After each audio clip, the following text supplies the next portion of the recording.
Welcome, everyone, to the C-Suite Sales and Marketing Perspectives podcast. I'm Steve McDonald, your host. And today we have a really interesting guest on, Laura Davis. Now, Laura, you're the Chief Marketing Officer at Rhymes Technologies, and you are a global Chief Marketing Officer. You've held global marketing responsibilities a number of different times. What we're going to be talking about today goes into a lot of different directions, but if there was a bucket underneath it was going to catch everything. You and I were just talking about this. It's really the revenue logic of customer obsession. As CMOs, we know we're all supposed to be focused on the North Star, which is our customers, right? But there's often a very large chasm between being customer obsessed, customer focused, and actually executing on that. And a number of different ways we're going to unpack that today. But what I'd love to do is to say, you've been in the fintech world for a long time. You have a really great focus, and this is going to lead to an obsession, an AI strategy, a number of different things on data management and how important that is today. We learned something new right before we started, that we are both owners of older golden retrievers. And I live near Golden, Colorado, and once a year, it's inundated with golden retrievers and owners that come to Golden, Colorado. You would love it at some point. But what I'd love to do is turn it over to you for just a moment here and maybe explain a little bit more about your background before we get started. Great. Thank you, Steve. And it's a pleasure to be here today and to meet you almost in person anyway, to maybe your dog in person at some point. But I've been in this business meeting at a vendor servicing financial services for more than 20 years. I know the industry really well. I know marketing in the context of this industry really well. And I always say how that has shaped me growing up in adjacent to the financial services industry is that I'm always hyper focused on the commercials. And that's why we'll talk more about customer obsession and how that translates in the context of marketing and really always delivering on outcomes and not getting caught up in whatever the latest distraction is. So I want to come back to that, the focus on outcomes, but outcomes are preceded by our strategy and our execution. You and I talked previously about what happens to the strategic decisions that we make on a regular basis when the customer stops being the center of our focus. There was a really interesting study that was done by McKinsey a couple of years back that said that less than 15% of companies actually use the voice of the customer in their strategic decision-making. Absolutely amazing. So what happens when we lose that focus on the customer? I think right now, and there's just such an overwhelming amount of noise and change and positive things happening in my industry and all industries, especially with the advent of AI. But it's a really good example of where something new, a shiny new toy, can cause all of us to get distracted from what's at the heart of our business. You mentioned our North Star earlier. Why I always think of it as the basics haven't changed. You need to build something the customer wants, successfully execute on that, sell it, and then rinse and repeat to a degree and loop that customer feedback into everything you do at your business. And continuing to partner with your customers day by day and have what the customer and also the market, what the market wants and is willing to pay. I think some of the things that happen is there can be overwhelming changes in industry. Arguably, the advent of AI is like the Industrial Revolution. Maybe not. There's discussion around that, but it is a big change. But what I see happening is sometimes companies are losing focus on what is it our customers actually want? A solution in search of a problem versus a problem in search of a solution. And it can get off track with that. And I think that's what we see happening in some areas.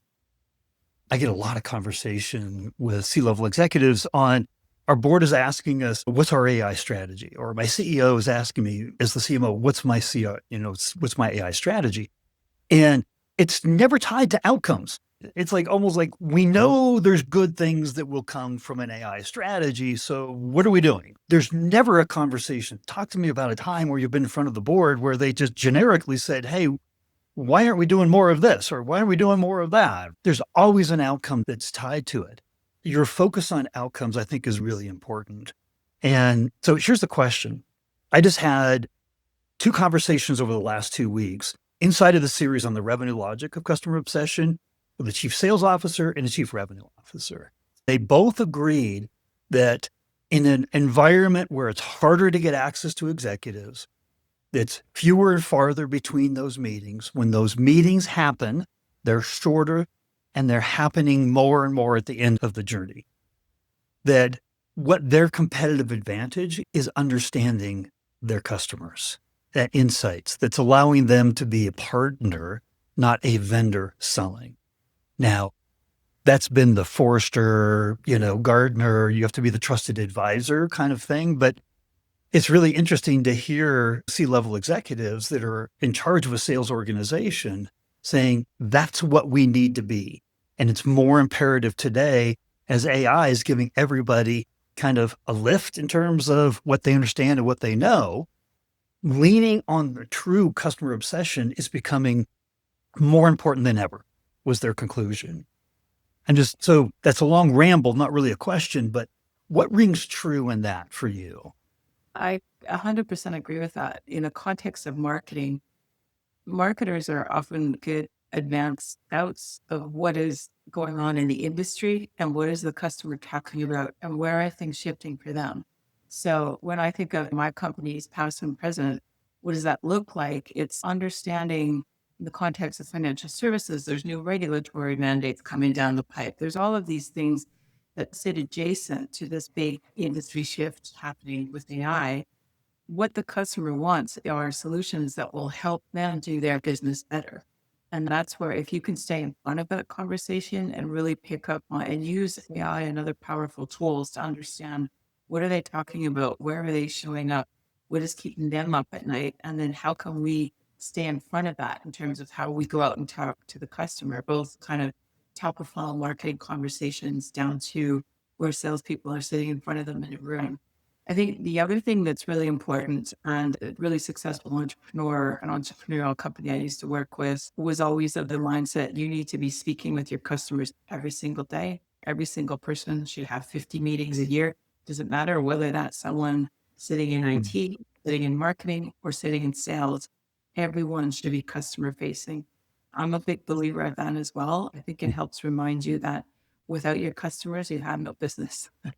So you have to really understand where they're at, what their priorities are, what's shifting for them. In the context of my industry, it's things you hear elsewhere. It's like there's the pie is shrinking, margins are compressing, business is more complex, there's more data and information for them than ever before. How can they make it simpler? And those are the kinds of things that I lead with. So I love it. You just set a really high bar. And I love that you did this.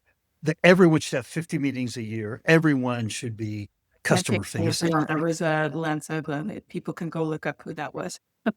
Well, that's Right. okay because you believed it and you said it.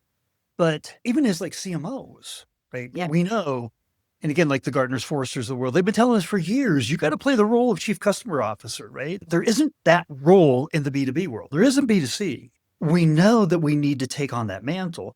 And we usually start out of position. The first thing we do is start calling customers. There's not a sales conversation. I'm new. I'm here to learn. And you have these deep learning conversations, but then they stop because we get really busy. And we see our list of things that even the proactive things just grow and grow. One of the most difficult things is staying connected meaningfully to the customer. And a 4-time B2B CMO that was on the podcast, she said, Steve, we're not in enough of the right rooms at the right time with the right people asking the right questions, Yeah. right? And the 50 meetings a year. Should say we can edit this after 50 meetings a month. 50 meetings a month. So in the context of that company, 50 meetings a month was how that company operated. Now for a marketer, that might turn into 50 meetings a quarter, or you're at an event and you have 50 conversations a month, I think is a high bar and what you should be aiming for. To your point, that's going to play out differently in different groups. But the point of it is exactly that the customer informs how we think about the business. informs how we think about how we're transforming our product and our go-to-market strategy based on where the customer and the industry is going, rather than like a heavy inward-looking focus of, again, we have these shiny new toys, we have all these things we think are clever, we're transforming our organization to make it better for ourselves. All of that's great, but that doesn't matter to the customer. What matters to the customer is the problems they're trying to solve cost effectively to double the size of their own business, like all the different pressures that they have. So I want to lean a little bit on your database management focus, because in a world of AI where every go-to-market team member is on AI every day and fulfilling, whether it's RevOps or customer success or marketing sales, and the individual team member, the entire go-to-market motion is really running through AI now.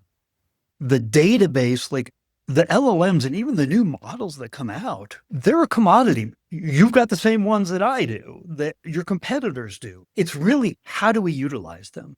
And they're only as good as the data that goes into them.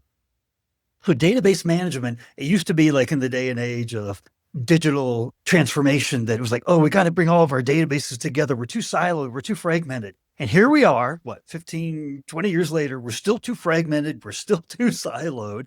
But now we've got the entire go-to-market team utilizing LLMs that can really benefit from having all of our knowledge, our proprietary knowledge, and the unstructured data, those conversations. What's your advice for the C-level executives that are on and listening today of the importance of a database strategy and how it's getting more and more important? It's super important. It speaks to the fundamental of what companies like Rhymes and other companies in the industry are doing from their customer perspectives. In terms of bonds, or first in terms of financial markets, our Rhymes customers and many others are looking to apply agentic workflows across their own products and services. None of that can be done without a strong foundation underneath it, especially in regulatory markets, or regulated markets, I should say, because we need to be able to show the lineage of every decision that's been made. That's my starting point of how I think about it. Again, having grown up adjacent to regulated markets where any product that you supply has to stand up to that. Now, moving that into when I put my marketing hat on in the marketing context, I think we're a little bit grappling with this, if not more so, as much as any other industry and any other marketing, where we have lots of tools at our disposal. Our company right now has done a great job of experimenting, trying different things.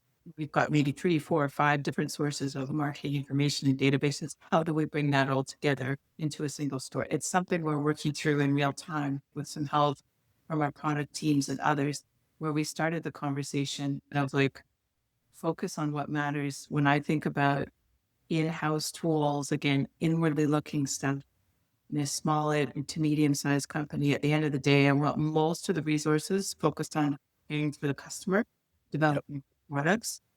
Marketing matters a lot too, but in terms of in-house development, like we're trying to really focus on what matters and what are the use cases where we're going to get the most return and the most bang for our buck.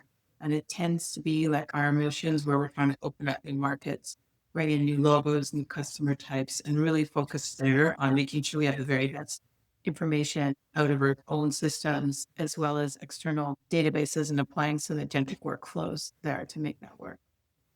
The market, we know all markets are shifting rapidly, more than ever before. Or playbooks, it's almost a dirty word these days, because as soon as you think you have a playbook, you're rewriting the playbook. The biggest thing that's happening in the world of AI here is that it's shifting the expectations of the markets we serve. They want much higher quality, much more value, much quicker. And I think you talked about AI as also a trap where you can chase a shiny object, but if it isn't really focused on value, because that's the expectation, is how are you giving me more value in a shorter period of time? It sounds like there's a lot of initiatives happening internally here, but how do you keep your team in particular focused on the things that you know are going to create the right value? Because we can play with the LLMs all day long on efficiencies and different things, which are really important.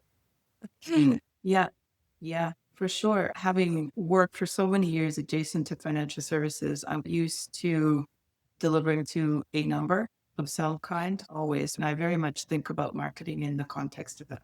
I'm always of the view if there's no pipeline, it doesn't matter.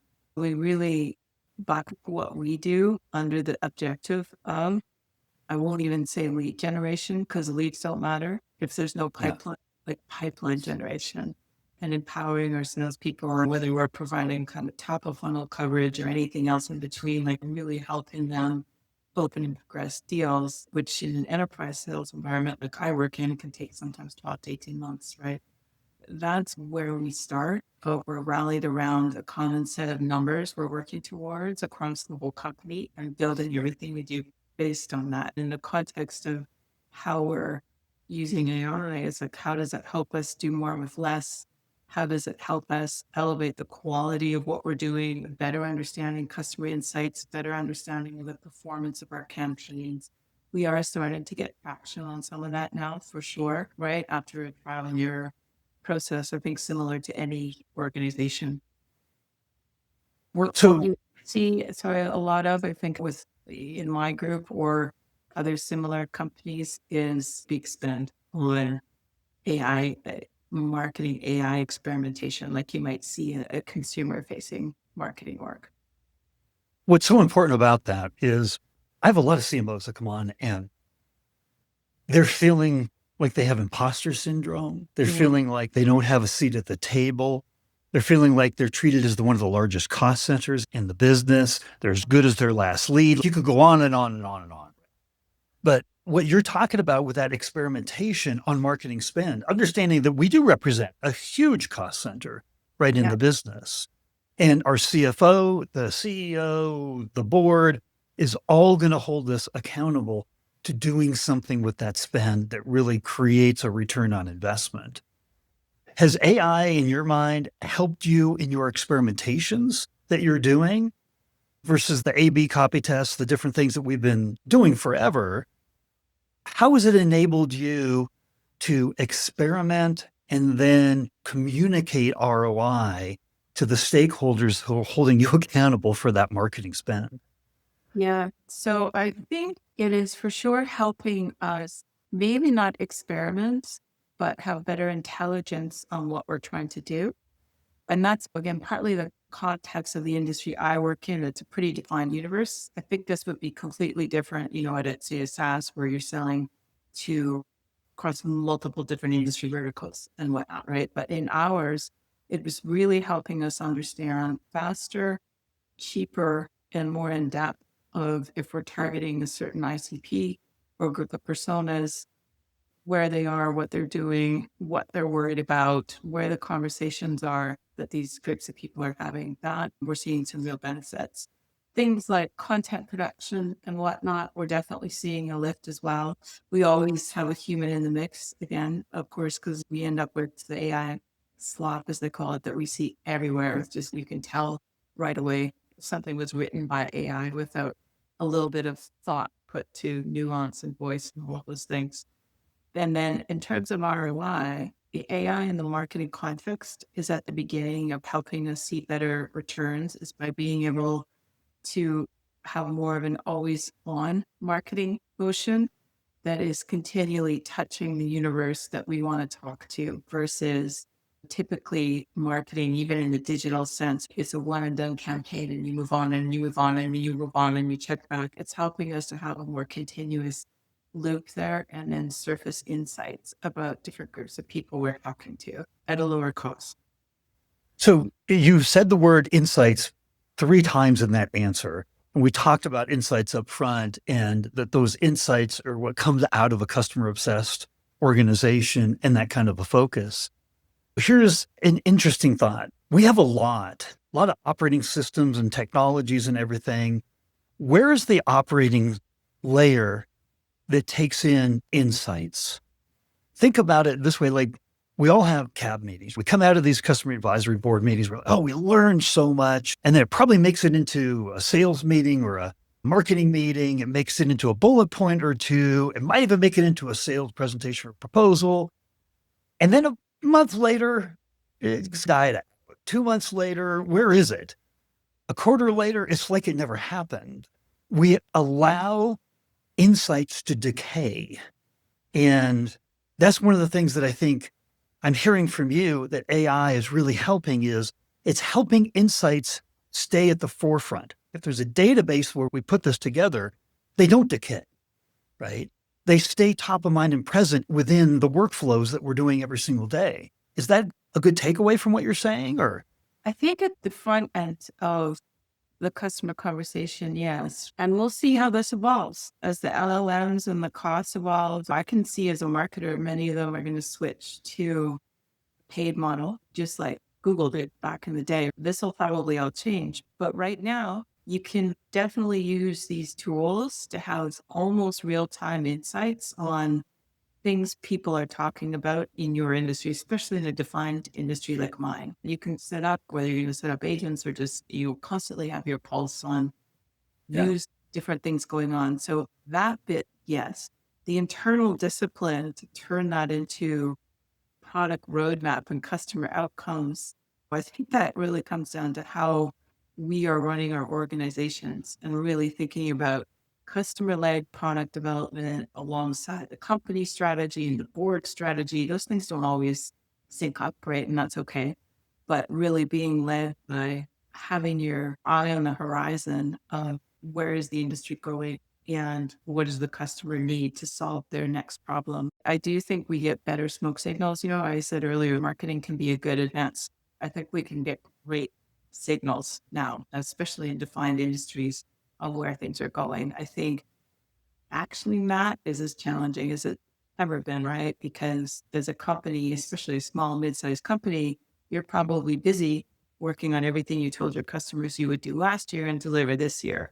And then all of a sudden you're getting signals that actually the industry wants to go over here or over here. That's just probably as challenging as it's ever been. a number of things you said in there. One I wanted to pull out, which is you talked about the different departments working independently and not always syncing up. I don't know if you remember, but in the call we had that we prepared for this, I asked you a question. It was, what do you think the two greatest challenges for creating long-term sustainable growth are from a C-suite level? The number one answer across over 125 different C-suite executives is internal alignment as the number one challenge. What's interesting about if that's the number one challenge, what's the solution to that? And so I had this 3-time B2B CMO on, and now she's a partner at a go-to-market consultancy, deals with hundreds of B2B ABM focused companies. And she said, it is so clearly the number one. It's the number one way that we tackle how are we going to help these people is we assess where is everybody? And she said, absolutely, by far the number one. She's also said, though, the number one change agent to bring everyone together is the customer, that nobody argues with the customer. Yeah. I had some really good advice at one point in my career where I was working with an organization going through a lot of change. A mentor and colleague of mine gave me the advice of if you stay focused on the customer, all of this just, will kind of rally around that. Keep everything focused on the customer and where they're going. And in my context, the customer meaning the industry, like where things are going quarter to quarter, what we see happening a year out, the company's capacity to deliver on that. Is if you remain laser focused on that, everything else falls away. I completely agree with that because it also helps just all the normal human behaviors that can come out. Everybody can have their axe to grind or their pet project or whatever the case may be, something that you can get emotionally attached to.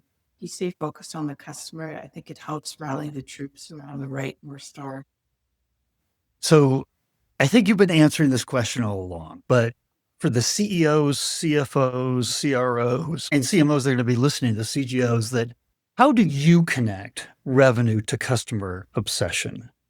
Because there's so many things that, independently number of different variables, and they all add up to, yes, this is going to impact revenue, but there's not always that direct connection. But how do you connect revenue to customer obsession? I think for me, I look at it as if we are connected to the customer, that revenue is going to go away. And it might not happen overnight, but quarter by quarter, the cancellations will start to come in and the churn will go up.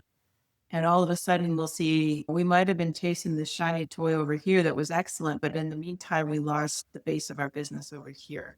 So that's how I think about it. And then when I put my marketing hat on, is why it's so important to understand what the customer is centered around. Our value proposition gets built around that. And then hopefully that also translates internally into the broader go to market motions and how that gets activated with customer feedback into what we're doing in the coming year. I have to say that I want to continue on for a lot longer, but I have one last question. We've covered so much territory here that I want you to be able to say, if there's one thing that you want the C-suite executives that will be consuming this podcast to take away, if there was one thing, what would that one thing be? I think it's really what we've been talking about. The customer is everything. Even in the context of AI and our whole industry changing and the practice of marketing changing and all the different things, at the end of the day, you need to build and sell something the customer wants to buy and hopefully keep buying. At its basic level, the business of trade is still the same, right? And so Yep. for me, I like to go back to the basics and really think about that. When we put together our marketing plans for quarter, that's where we get back to is what is it we're trying to influence? What do they want to buy? Are we equipped to meet that need in the market? The questions around that versus competitors and all the rest. I sometimes think, especially now, there's a real need to get back to the basics. It's amazing that more than a quarter of the way through the new millennium, right, that we're Yeah. still talking about some of the basics and how hard it is and how we can never be relenting. The 50 customer meetings a month, I love that as a bar. And so I just want to say that thank you, because the mission of this podcast is to bring different C-suite executives from all over the world to share their perspectives, their insights, their experiences, their learnings. If we can all learn from each other, then it's the rising tide that lifts all boats. And you were an amazing part of that rising tide today. So I just want to say thank you for coming on. Oh, well, thank you for having me. I appreciate it.